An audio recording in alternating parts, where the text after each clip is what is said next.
This is an RNZ podcast. Hi, I'm Catherine Ryan, and welcome to It Takes a Village. Each week I talk to parenting experts, authors, psychologists and others about the trials and triumphs of raising a family. You can listen on 9 to noon on RNZ National every Thursday about 11:20 or right here on this podcast. Enjoy. Do you have to video call grandchildren living overseas? Or perhaps you email your grandparents who are abroad. In the modern world, it's common for families to be split over countries and continents. The reasons are varied: work, study, lifestyle choice or opportunity. But it brings with it unique challenges for generations of families learning to live and love across a geographic divide. Helen Ellis completed her master's thesis on being a New Zealand distant grandparent. She's written 3 books on the subject, the latest being A Distant Grandchild, a book for all generations. It considers things from the point of view of the grandchild. Helen's in our Auckland studio. Lovely, thanks for coming in, Helen. Thank you for having me. Can you share first a little of your own situation? You were a distance grandchild, now you're a distance grandparent. Fill us in a little more. That's correct, yes. Our journey started a few decades ago. My husband is older than me, and my stepson left for England when he was 21, and he now has children that are 23 and 26. So we've been doing the distance thing for quite a long time. And then my own children, they went on to settle in the States. So I have a grandson in Chicago who's 2, and I have grandchildren in Atlanta as well. So, and our other daughter who lives here is married to a Scotsman. So there's a bit of Scottishness going on in there with their children as well. So we have always lived with family at a distance, and it's always been part of how we work. All right, so let's perhaps talk about the new approach, which is coming from the perspective of the grandchild. How have you gone about this work? You've done research, you've talked to, I think, around 25 people on their experiences, am I right? That is correct. What I found, because I first wrote about the distance grandparent, and then the distant son and daughter, that's the expat migrants, and then I went on to the grandchildren, and I didn't really have a plan, to be perfectly honest. But when I started to research what was already out there, which was obviously the smartest thing to do, there was like zero. Grandchildhood is the most unresearched topic ever. It's just quite mind-blowing seeing we are all grandchildren. So then distance grandchildhood has never been researched. My work is breaking in a whole new ground. So I ended up by just gathering distance grandchildren from around the world that I spoke to, and they were adults, so they reflected on their childhood, which was, I found, really, really helpful. And I gathered a real mixture. So there were ones that, had been children and their parents had been missionaries and they lived all around the world and with a fairly precarious sort of life. And then others were, there's one that, she used to live in Preston in the UK in a little Coronation Street house and moved to New Zealand. So you've got every different type. There are just so many different types of distance grandchildren. So I tried to get a eclectic mixture of them and listen to their stories and then come and find those common denominators of what was coming out of what they were saying. But what really amazed me was when I asked them the question, how was it or how is it being a distance grandchild, they were like, I've never thought about that. I've never thought about the fact that I had no control over where I lived in relation to my grandparents. And that was quite mind-blowing for them. It was amazing. What were some of these stories? Because it could be, of course, a very close relationship that you'd forged with a grandparent and then you move, or it could be that you've never really lived in the same place. What were some of the stories? That is correct. There's every different combination that you could ever imagine. But there were some common themes, and themes like that the grandparents' home, when they did get to visit it, was incredibly important to them. the little things. One of them talked about, his grandma's salt cellar, and others talked about, the spare bedrooms. I even titled one of the stories, Don't Change the Bedspread. The kids love coming home to the consistency of the sameness. It was a security, especially for the ones who were on the move as children. The security of their grandparents' home was really important to them. There were legacies of roles that they ended up by having in life that reflected things that their grandparents had done, whether it was jobs or hobbies, etc.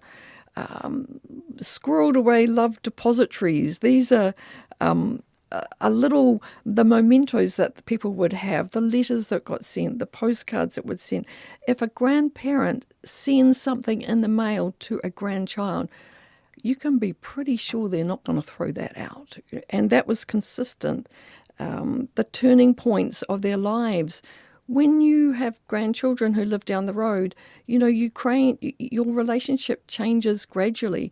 But when you visit one who's overseas and you only get to see them every 2 or 3 years, one trip, you're off to the theme parks and, trying to keep up with that. And the next trip, as we have now, is our older grandchildren are far more interested in the contents of our wine cellar. So, these are turning points, and they kind of give you a, whoa, we've changed. And it changes for them. They suddenly realize they have gone from the teenager to the adult, and we've gone from being the grandparent to, a sort of mate, So, those changes. You mentioned that grandchildren born in the grandparents' home country have an advantage. Is that because that attachment and that relationship is well forged? Yes. They do have the advantage that they know the nooks and crannies of their grandparents' home. When they have video calls, they know the background. They know which room they're in. They know that on Tuesday morning they go to yoga class, or Thursday night they do something else, because were part of that. On the other hand, if the grandparents ever sell that house and move, it can be a little bit more of an upheaval for those distant grandchildren, because that's one of their links to home. Children who were born overseas, it doesn't really matter so much about their grandparents' home in quite the same way. But they haven't had that chance to have that very close physical contact and perhaps time contact to build the relationship. What did some of those distant grandchildren who perhaps never really lived in the same country might have treasured the visits when they could happen? What did they tell you about what was valuable in building and maintaining the relationship? Well, I think there's two aspects to this. Is the fact that when grandparents come and visit, it's very intense. So you've got them there, if they're staying in your home, 24/7. So in some ways, you see more of them. You see them in their pajamas. You see them, with their hair at all angles in the morning. And that is what often, grandkids maybe who live in the same country don't have in the same way. So when you see them, you have an intensity that is different from the grandkids who live down the road. But things that are important to them are, it's the little things. It can be the little routines. For example, when we go to the UK for our children over there, they're very competitive and sporty, and we would always play mini golf. Granddad would always win. Granddad would always buy the ice cream afterwards. And then 2 days later, they'd always want to go back to the mini golf and try and beat Granddad. And yes, we'll have another ice cream, and they didn't succeed. And then when, our grandson came to New Zealand on a gap year, and we were down country and saw a mini golf course, we had to do it, we had to buy the ice cream. So it's those little things. It's not big grandiose things. It's little things. It's the Whittaker's chocolate you bring in your suitcase, or the homemade, for me, fruitcake. I make fruitcake. Everybody loves my fruitcake. It's those little memories, those little things that you keep layering on layering with each visit and trip. It's not big, huge things. You mentioned you mentioned the familiarity of the background, and I can see that being very valuable for a younger child. It may well matter as people age as well. But what did you learn about what happened to the relationship, the distant relationship, as the grandchild moved from childhood into adolescence into adulthood? What were some of the key sort of stages? I mean, any relationship tends to wax and wane at some of those transition points anyway, but what were some of the things you learnt about this one? That is true. And for example, even within one family, say you've got 3 or 4 children, they're living overseas.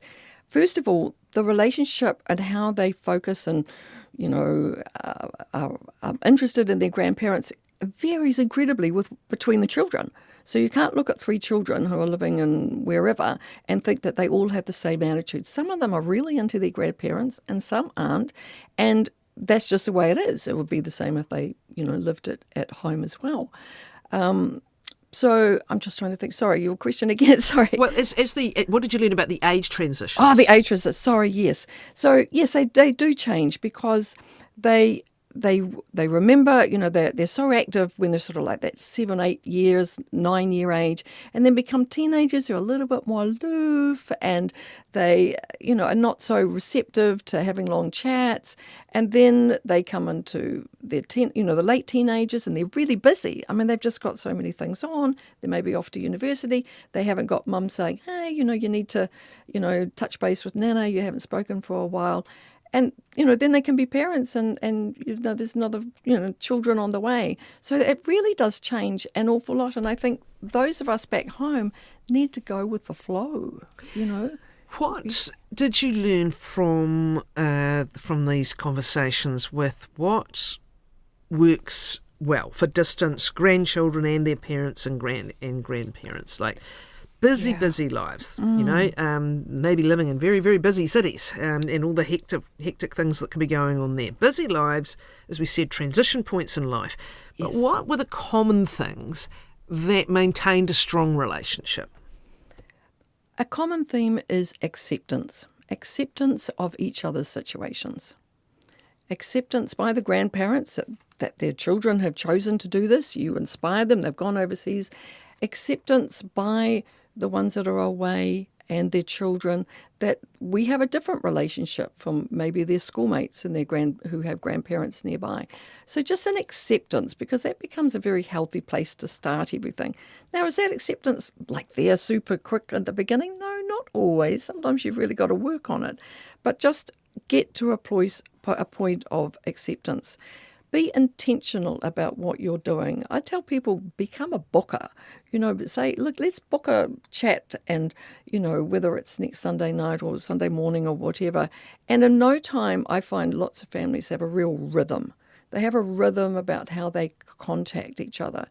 And that's a really good idea to do, because then if something crops up on your normal day, it's not a big deal because you're going to catch up in a few more days' time. One-on-one contact important as well. It's all very well to park everybody in front of the Zoom call, but do you need to make time with each grandparent if there's 2, or do you need to not just tick the box, I guess, but really make sure at least some of the time there's that personal and more in-depth contact?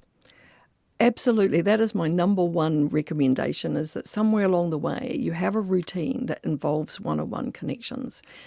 And you think of it like if you were picking up your grandkids from the schoolyard and taking them somewhere, you're sitting in the car side by side, you're not looking at each other, but you have great conversations. And that's how relationships, I think, really move along or really build with those one-on-one conversations.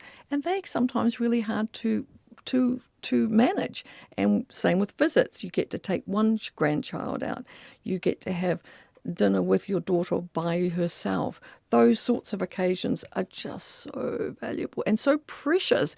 Give grandparents a one-on-one chat with a grandchild on a video call, and their love tank has been filled for a good time. Absolutely. I suppose it's the obvious time to talk about why this should be so much easier. You write about when your experiences began. It might be a card or one of those funny aerograms, where you always lost the last sentence because that's where the glue was, or, presents at Christmas maybe. Travel might not have been as easy or available.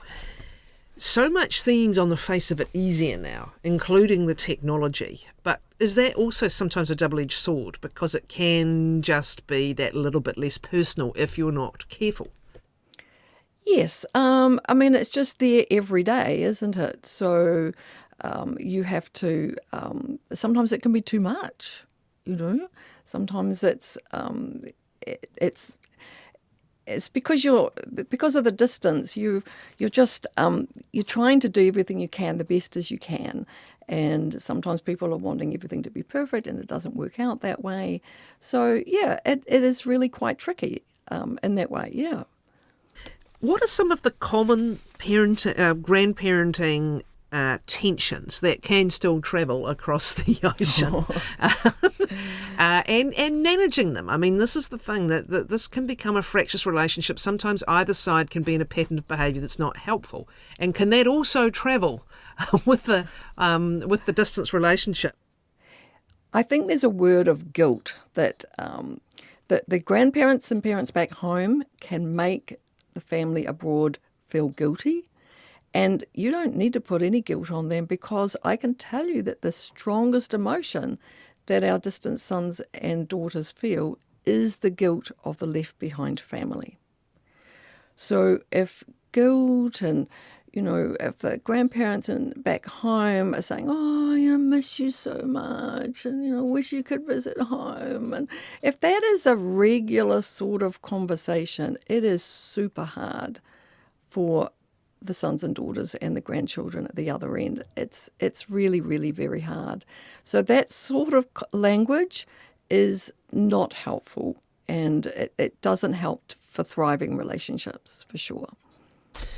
What else would you say, Helen?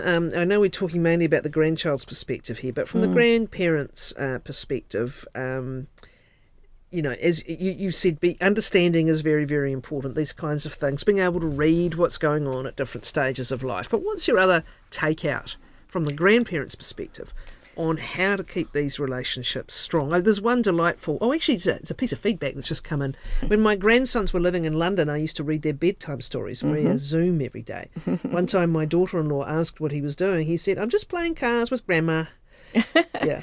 So you could be very involved, but what are some of the other things, bearing in mind that you don't want to be overbearing, put it that way?